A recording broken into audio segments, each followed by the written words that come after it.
अस्सलाम वालेकुम dear student. आज का हमारा टॉपिक है क्रोमोसोम एंड डीएनए से जीन एक्सप्रेशन। ये बहुत टेक्निकल टॉपिक है, हम इसको डिस्कस करेंगे और इसके साथ बहुत ज़्यादा टेक्निकल एमसीक्यूज़ 2-3 हैं वो आते हैं, तो साथ साथ उसको भी डिस्कस करेंगे। तो जीन एक्सप्रेशन को अगर हम देखें, what is gene expression. For example अगर इसको मैं कंसिडर करूँ कि ये डीएनए है, तो डीएनए प्रेजेंट होता है न्यूक्लियस में, ठीक है।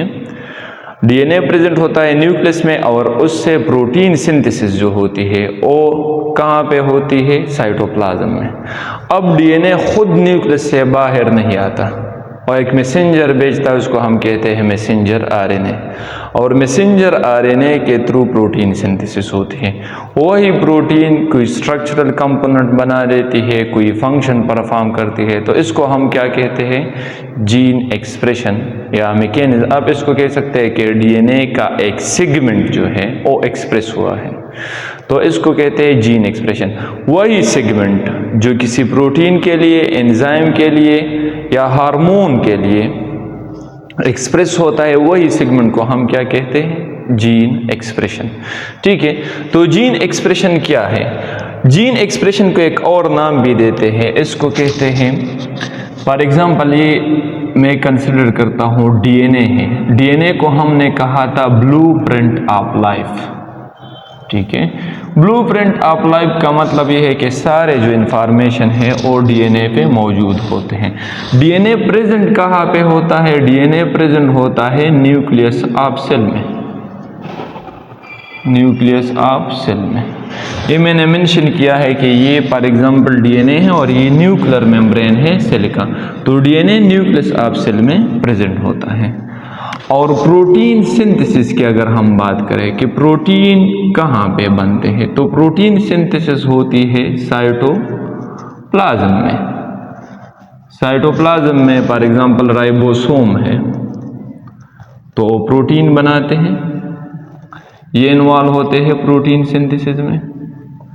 अब डीएनए न्यूक्लियस में प्रेजेंट है, प्रोटीन सिंथेसिस होती है साइटोप्लाज्म में। ये डीएनए न्यूक्लियस से नहीं निकलता, न्यूक्लियस से एक क्लोज बाउंड्री है यूकैरियोटिक सेल में, ठीक है, न्यूक्लियर मेम्ब्रेन। इसमें पोर्स प्रेजेंट होते हैं, तो उसके थ्रू ये मैसेंजर आरएनए को, उसके थ्रू मैसेंजर आरएनए साइटोप्लाज्म में चले जाते हैं और वहां से उसकी ट्रांसलेशन होती है in the form of protein synthesis. अब स्टेप क्या है जीन एक्सप्रेशन में? अगर स्टेप्स की हम बात करें तो जीन एक्सप्रेशन में जो मेन स्टेप्स है वो है ट्रांसक्रिप्शन। पहला है ट्रांसक्रिप्शन। तो ट्रांसक्रिप्शन की अगर हम बात करें कि जीन एक्सप्रेशन में ट्रांसक्रिप्शन क्या है, तो डीएनए से मैसेंजर आरएनए का बनना। फॉर एग्जांपल डीएनए है, उसका एक स्ट्रक्चर है, वो ट्रांसक्राइब होता है, एक टेम्पलेट बनाता है in the form of messenger RNA. इसको हम क्या कहेंगे? इसको हम कहते हैं ट्रांसक्रिप्शन। फॉर एग्जांपल डीएनए है, डीएनए का एक सेगमेंट जो है उससे ट्रांसक्रिप्शन होती है in the form of messenger RNA, ठीक है, इसको कहते हैं ट्रांसक्रिप्शन। और मैसेंजर आरएनए से प्रोटीन बनते हैं। फॉर एग्जांपल ये मैसेंजर आरएनए जब ट्रांसलेट होगा तो प्रोटीन सिंथेसिस होगी। तो पहला जो स्टेप है इसको हमने नाम दिया था ट्रांसक्रिप्शन का। दूसरा, ये मैसेंजर आरएनए है, मैसेज कैरी करता है, तो वही मैसेज ट्रांसलेट होगा in the form of protein synthesis. इसको हम क्या कहेंगे? ट्रांसलेशन। ये क्या है? ट्रांसलेशन। और कलेक्टिवली इन दोनों को हम क्या कहते हैं? Central dogma of protein synthesis. इसको एक नाम दिया जाता है central dogma of molecular biology और प्रोटीन सिंथेसिस। इसके थ्रू प्रोटीन बनते हैं। अब चूंकि ये टॉपिक बहुत बड़ा है तो इसको हमने 2 स्टेप्स में डिवाइड किया है। आज का जो हमारा टॉपिक है वो है ट्रांसक्रिप्शन। पहले हम ट्रांसक्रिप्शन को डिस्कस करेंगे, उसके बाद जाके हम ट्रांसलेशन को डिस्कस करेंगे। अब अगर ट्रांसक्रिप्शन की बात हम करें कि ट्रांसक्रिप्शन क्या है, तो इसमें स्टेप्स और प्रोमोटर रीजन की का आइडिया लाजमी है। फॉर एग्जाम्पल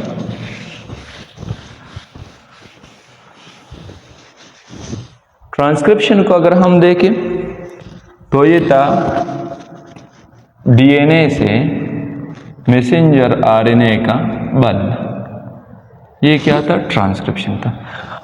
अब मैसेंजर आरएनए का बनना या डीएनए का एक कंपोनेंट है, एक पार्ट होगा, एक सेगमेंट होगा, वो एक्सप्रेस होगा, उससे मैसेंजर आरएनए की ट्रांसक्रिप्शन होगी। और ये जीन एक्सप्रेशन इनिशिएट किन पॉइंट से होता है? फॉर एग्जांपल इसको अगर मैं कंसिडर करूँ कि ये डीएनए है, ठीक है, तो इसका ये सेगमेंट एक्सप्रेस होने वाला है। अब जो एंजाइम जीन एक्सप्रेशन मैनुअल है उसको कैसे पता चलेगा कि यही सेक्शन एक्सप्रेस होगा? तो अगर हम जीन एक्सप्रेशन की बात करें तो इसमें सबसे लाजमी जो चीज़ है वो पहले है प्रोमोटर। प्रोमोटर रीजन क्या है? प्रोमोटर रीजन ये शॉर्ट सीक्वेंस होते हैं, ये शॉर्ट सीक्वेंस होते हैं, और ये शॉर्ट सीक्वेंस जो है ये आइडेंटिफाइबल होंगे, पाएबल होंगे, ठीक है। तो जो ट्रांसक्रिप्शन पिक्टर है या ट्रांसक्रिप्शन मशीनरी है वो इस रीजन को आइडेंटिफाई करते हैं, ठीक है। तो इसको अगर हम देख लें, प्रोमोटर रीजन प्रोक्रियाट में अलग है, यूक्रियाट में अलग है। हमारा टॉपिक चूंकि यूक्रियाट से रिलेटेड है तो हम यूक्रियाट को डिस्कस करेंगे। बहरहाल प्रोक्रियाटिक प्रोमोटर रीजन होते हैं, वो स्टार्ट होते हैं TTGACA से और टॉट बॉक्स से, ठीक है। ये -35 अपस्ट्रीम सीक्वेंस है, ये -10 अपस्ट्रीम सीक्वेंस है।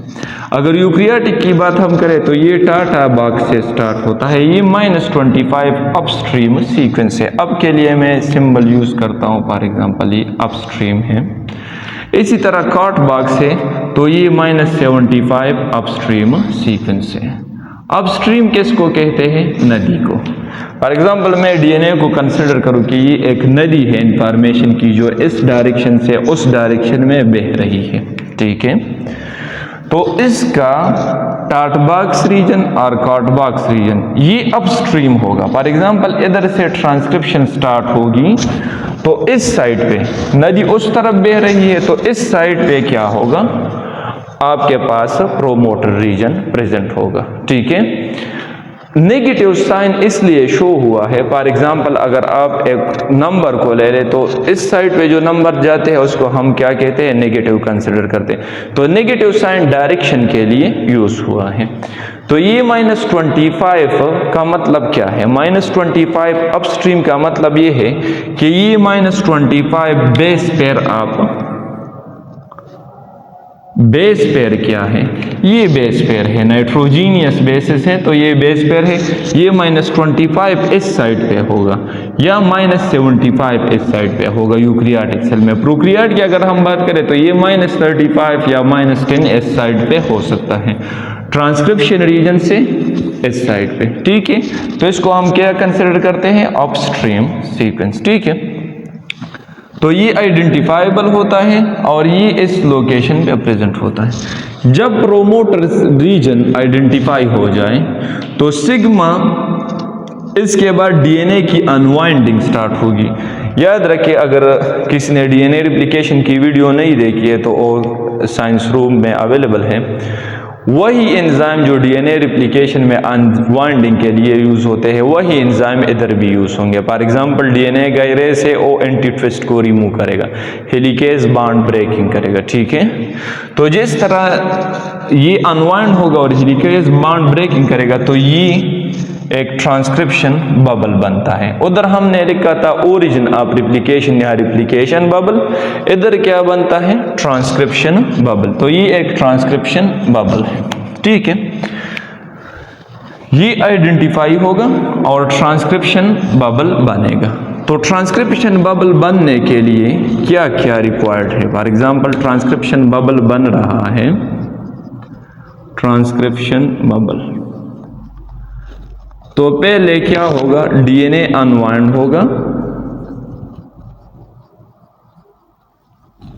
इसके बाद हाइड्रोजन बॉन्ड जो है वो ब्रेक होंगे, ये ब्रेक होंगे, ठीक है।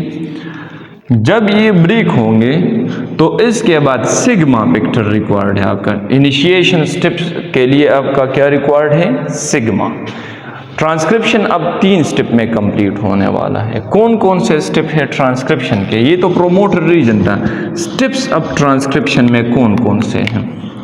ट्रांसक्रिप्शन की अगर स्टेप्स की बात हम करें, स्टेप्स ऑफ ट्रांसक्रिप्शन ये 3 स्टेप्स में कंप्लीट होगा। एक को कहते हैं इनिशिएशन, दूसरा स्टेप जो है, अब इनिशिएशन को पहले डिस्कस करते हैं। इनिशिएशन क्या है? ये है आइडेंटिफिकेशन ऑफ अटैचमेंट साइट। अब चूंकि हम बात कर रहे हैं अटैचमेंट साइट की, तो ये अटैचमेंट साइट कौन सा साइट है, किसके लिए अटैचमेंट साइट रिक्वायर्ड है? तो ये हम बात कर रहे हैं आरएनए पॉलीमरेज 2 की। ये आरएनए पॉलीमरेज 2 के लिए अटैचमेंट साइट तलाश करेगा। किसके लिए? आरएनए पॉलीमरेज 2 के लिए। ये एक निज़ाम है। जब ये अटैच होगा और आरएनए पॉलीमरेज एक न्यूक्लियोटाइड ऐड करेगा, या आप कह सकते हैं फर्स्ट न्यूक्लियोटाइड की एडिशन करेगा। जब फर्स्ट न्यूक्लियोटाइड ऐड होगा तो इस एडिशन को हम क्या कहते हैं? इनिशिएशन। फॉर एग्जाम्पल, ये डीएनए है, इसकी अनजिपिंग हो गई है, ये ट्रांसक्रिप्शन बबल बना है। ये ट्रांसक्रिप्शन पिक्टर है या ट्रांसक्रिप्शन पिक्टर मशीनरी है। जैसे ही इस फर्स्ट न्यूक्लियोटाइड को, ये फर्स्ट न्यूक्लियोटाइड था हमारा जो अटैच हुआ है, इसको अटैच करेगा किसके साथ? इसकी अटैचमेंट होगी, तो इसको हम क्या कहेंगे? ये फर्स्ट न्यूक्लियोटाइड की अटैचमेंट इनिशिएशन की स्टार्ट है। अब ये इस तरह मूव होगा। फॉर एग्जाम्पल, ये ट्रांसक्रिप्शन पिक्टर इधर था, इधर तक मूव हुआ है, तो जैसे ये मूव होगा तो इसका वो मतलब है, ये कहेगा पीड मी मोर। अब इसके लिए पीड क्या है? इसके लिए जो पीड है वो न्यूक्लियोटाइड है। तो न्यूक्लियोटाइड की एडिशन चूंकि ये कर रहा है, तो न्यूक्लियोटाइड कौन कौन से होंगे? ये होगा एडेनिन, साइटोसिन, गुआनिन, यूरासिल। अब इधर मैंने बात की है साइटोसिन, गुआनिन और यूरासिल की। थायमीन का जिक्र मैंने नहीं किया है, ठीक है।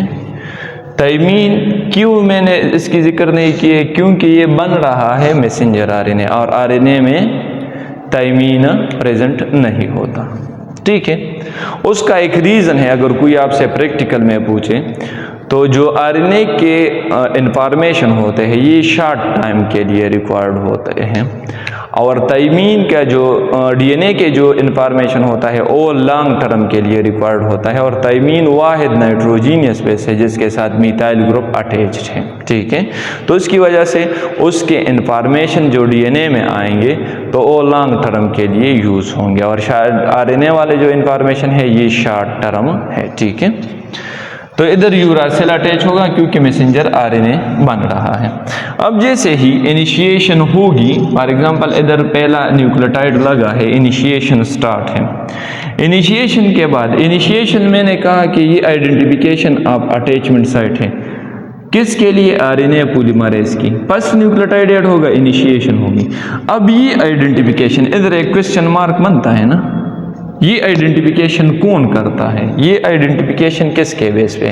तो इधर मैंने इस बंदे का कान शो किया है, ये है सिग्मा पिक्टर, ठीक है। तो ये आइडेंटिफिकेशन कौन परफॉर्म करेगा? सिग्मा पिक्टर, ठीक है। तो जैसे सिग्मा पिक्टर अटैच हो जाए, आरएनए पॉलीमरेज 2 अटैच हो जाए, इसका मतलब है इनिशिएशन आपका स्टार्ट हुआ है, ठीक है।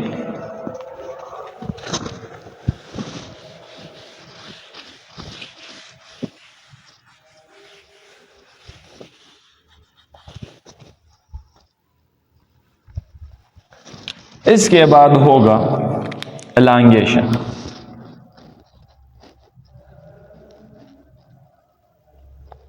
एलांगेशन क्या है? ट्रांसक्रिप्शन का पिक्टर जो था, ट्रांसक्रिप्शन वेक्टर मूव्स, ठीक है। मूव्स इधर मैं लिखता हूं moves in forward direction,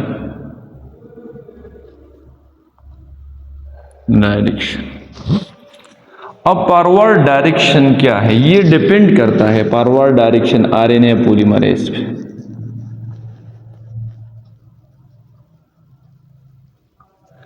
RNA polymerase 2 same enzyme है जिस तरह डीएनए पॉलीमरेज था। इसको मैं लिख भी लेता हूं, ये सेम है, सेम एज डीएनए पॉलीमरेज। तो ये भी तो कोई पूछ सकता है कि ये डीएनए पॉलीमरेज के साथ सेम है तो हम डीएनए पॉलीमरेज को क्यों नहीं लिखते हैं, डिफरेंसेस भी होंगे ना।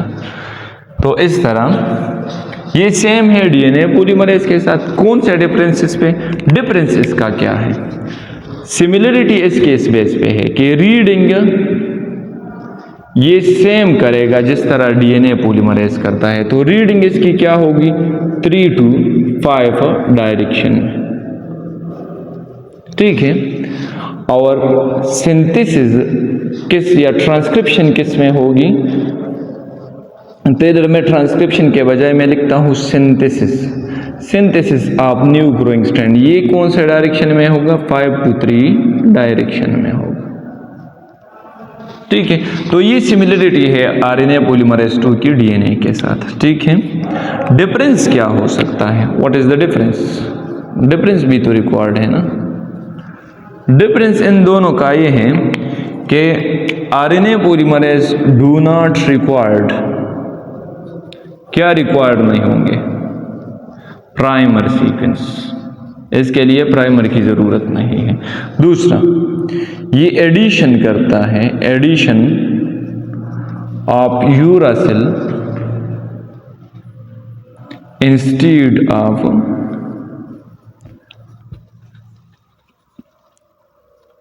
थायमीन, इसके बजाय ये किसकी एडिशन करेगा, यूरासिल की। तो ये इन दोनों में डिफरेंस है।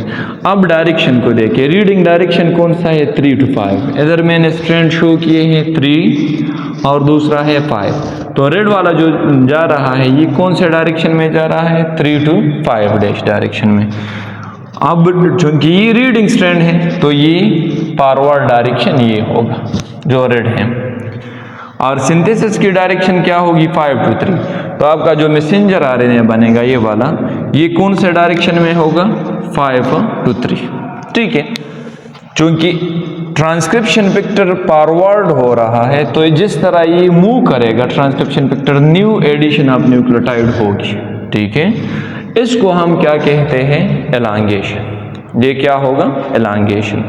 अब एलांगेशन के बाद जो थर्ड स्टेप है वो क्या है, वो है ट्रांसलेशन।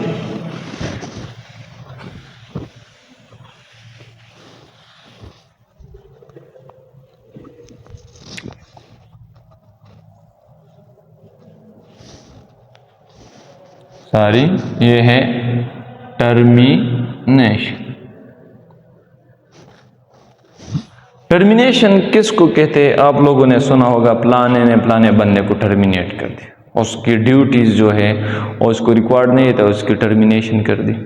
अब टर्मिनेशन का क्या मतलब है, स्टॉप, एक चीज को स्टॉप करना। तो टर्मिनेशन क्या है, ये है, मैं सिंपल लिख लेता हूं, एंड पॉइंट ऑफ ट्रांसक्रिप्शन, ठीक है। तो एंड पॉइंट ऑफ ट्रांसक्रिप्शन जो है ये क्या है, टर्मिनेशन है, ठीक है। इसके बाद आपसे के पास फर्दर ट्रांसक्रिप्शन नहीं होगी। अब एक बंदा है, फॉर एग्जांपल वो डीएनए को स्टडी कर रहा है, तो उसको कैसे पता चलेगा कि ये टर्मिनेशन अब स्टार्ट है। ये स्ट्रक्चर, इसको हम कहते हैं हेयर पिन स्ट्रक्चर। जब ये स्ट्रक्चर अपेयर होंगे तो इसका मतलब है टर्मिनेशन का स्टार्ट हुआ है। रिकॉग्निशन टर्मिनेशन क्या आप किस तरह करते हैं, रिकॉग्निशन इसकी होती है through formation of hairpin structures. Hairpin structure formation जैसे स्टार्ट होगा तो ये टर्मिनेशन कंप्लीट हुआ है आपका। अब टर्मिनेशन, जिस तरह टर्मिनेशन कंप्लीट हुई तो इसका मतलब है आपका ट्रांसक्रिप्शन कंप्लीट हुआ है। टर्मिनेशन किस पॉइंट पे टर्मिनेट होगा? जब स्टॉप कोडॉन आ जाएंगे, एक प्रोटीन सिंथेसिस के, एक प्रोटीन का जो कोड होता है न्यूक्लियोटाइड के बेस पे, उसमें जब स्टॉप कोडॉन आ जाता है, जेनेटिक कोड को हम डिस्कस करेंगे, तो वह उस स्टेप पे आपका टर्मिनेशन होगा। ठीक है, तो ये ओवरऑल मैकेनिज्म ऑफ ट्रांसक्रिप्शन है। जैसे ट्रांसक्रिप्शन कंप्लीट हो जाए, टर्मिनेशन स्टेप परफॉर्म हुआ, तो स्टिल मैसेंजर आरएनए जो है ये न्यूक्लियस में है, ये फिर भी साइटोप्लाज्म नहीं जा सकता। रीज़न क्या है? साइटोप्लाज्म में एंजाइम्स होते हैं, उसको हम कहते हैं लाइसोसोम्स, तो ये उसको डाइजेस्ट करेंगे। इसके लिए आपको ट्रांसक्रिप्शन के बाद रिक्वायरमेंट क्या है? इसकी मॉडिफिकेशन है, ताकि इसकी स्टेबिलिटी हो साइटोप्लाज्म में, ये उसमें सर्वाइवल कर सके।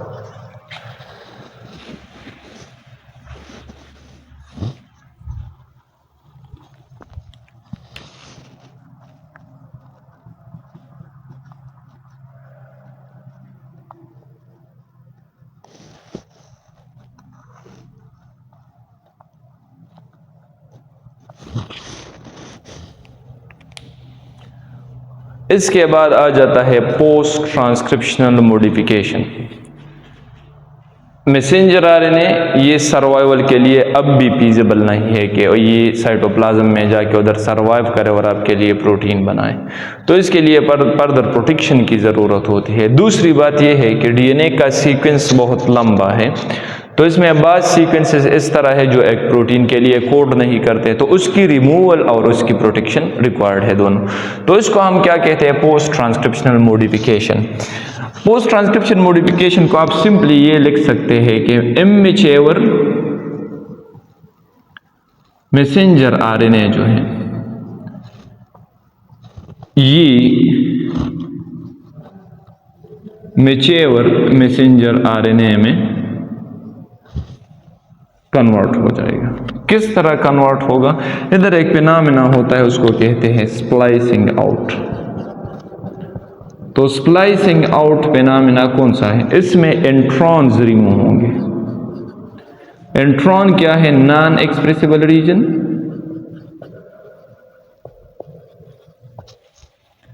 ये क्या होंगे? ये रिमूव होंगे। और दूसरा क्या है? प्रोटेक्शन इसकी होगी। प्रोटेक्शन किस किस की चीज़ की होगी?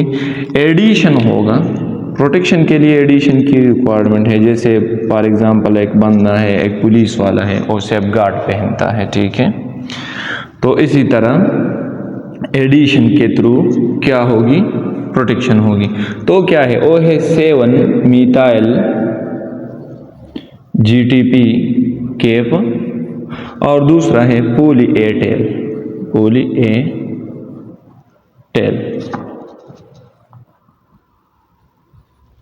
ये चीजें ऐड होंगी।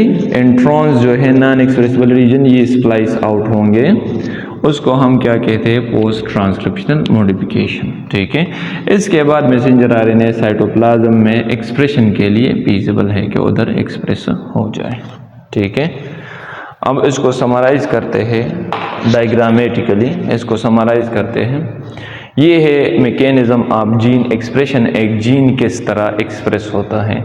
तो ये ओवरऑल मैंने स्ट्रक्चर बनाया है डीएनए का।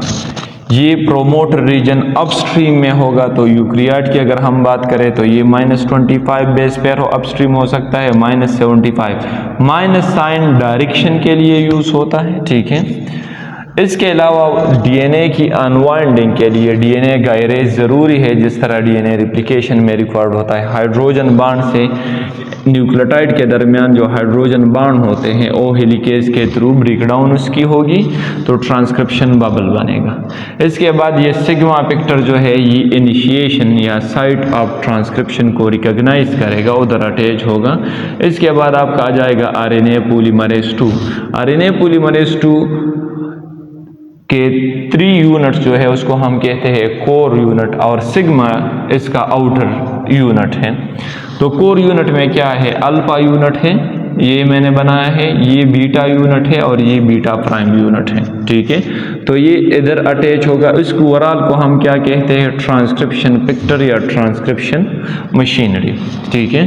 तो ये इधर अटैच होगा। फर्स्ट न्यूक्लियोटाइड जैसे ही अटैच होगा, इस स्टेप को हम क्या कहते हैं, इनिशिएशन। तो एक एमसीक्यूज आता है कि the starting sequence of each new protein is AUG। ये याद रखें कि हर मैसेंजर RNA जो बनता है प्रोटीन सिंथेसिस के लिए, उसका स्टार्ट सीक्वेंस ये यूनिवर्सल है, उसका स्टार्ट सीक्वेंस होगा AUG। तो ये मैंने इधर मेंशन किया है AUG, ये स्टार्ट सीक्वेंस होता है हर एक प्रोटीन के लिए, और इसके लिए जो अमीनो एसिड है उसको कहते हैं मिथ्योनिन, ठीक है। जैसे पहला न्यूक्लियोटाइड अटैच होगा, ट्रांसक्रिप्शन फैक्टर आगे मूव करेगा, न्यू एडिशन ऑफ न्यूक्लियोटाइड होगी, इसको हम कहते हैं एलांगेशन।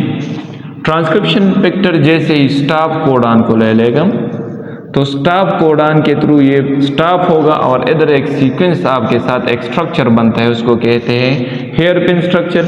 ये क्यों बनता है, ये GC के वजह से बनते हैं, इसको इसलिए कहते हैं GC हेयरपिन भी इसको कहते हैं। जैसे ये स्ट्रक्चर बनना शुरू हो जाए, ये टर्मिनेशन आपका कंप्लीट हो जाएगा, ठीक है। टर्मिनेशन के बाद ये अब मैंने शो किया है, ये मैसेंजर RNA आपका बना है। तो मैसेंजर RNA पहले न्यूक्लियस ही में स्प्लाइसिंग आउट थ्रू के किसे पास होगा, तो स्प्लाइसिंग आउट में ये मैंने इंट्रॉन शो किया है, जो नॉन एक्सप्रेसिबल रीजन है ये स्प्लाइस आउट होंगे, ठीक है।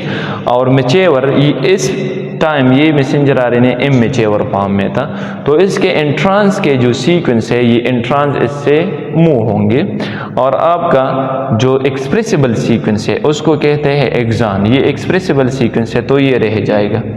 अब फर्दर इसकी प्रोटेक्शन रिक्वायर्ड है, क्योंकि लाइजोसोम इसको डाइजेस्ट कर सकते हैं।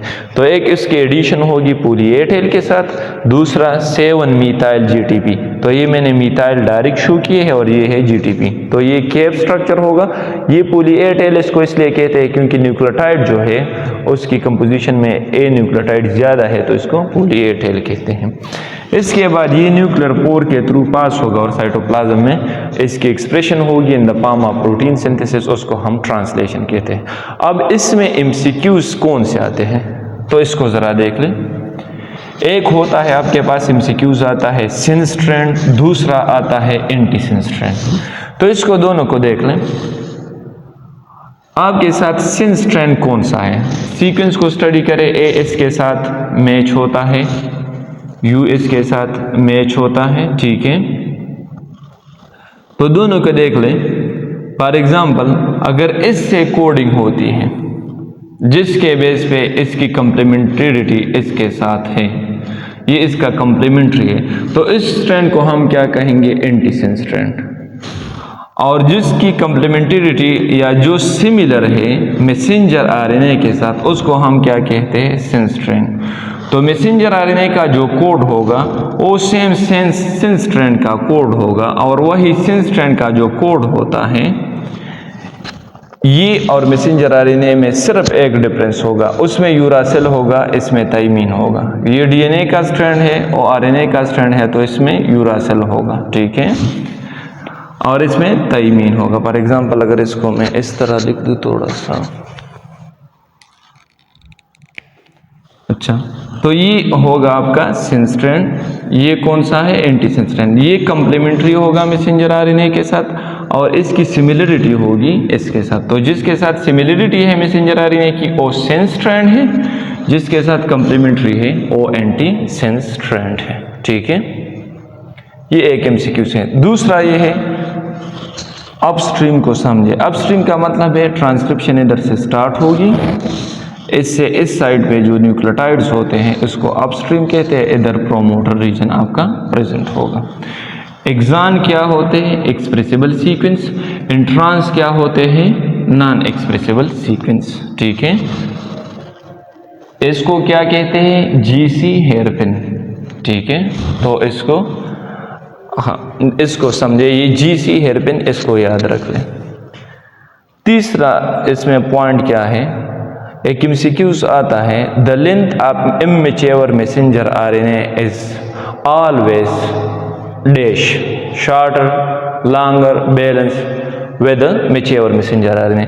तो इसको अगर हम देखें इंट्रॉन्स रिमूव हुए हैं तो इसका लेंथ क्या होगा, कम्पैक्ट हो जाएगा, ये शॉर्ट होगा। तो मैच्योर मैसेंजर RNA इमैच्योर से शॉर्ट होता है लेंथ में, ये याद रखें। अगली वीडियो हमारी होगी इसका जो फर्दर स्टेप है जीन एक्सप्रेशन का, वो है ट्रांसलेशन के। अब इस मैच्योर मैसेंजर RNA से प्रोटीन किस तरह बनेंगे। तब तक के लिए अल्लाह हाफ़िज़। साइंस रूम के साथ कनेक्ट रहिएगा। Thank you.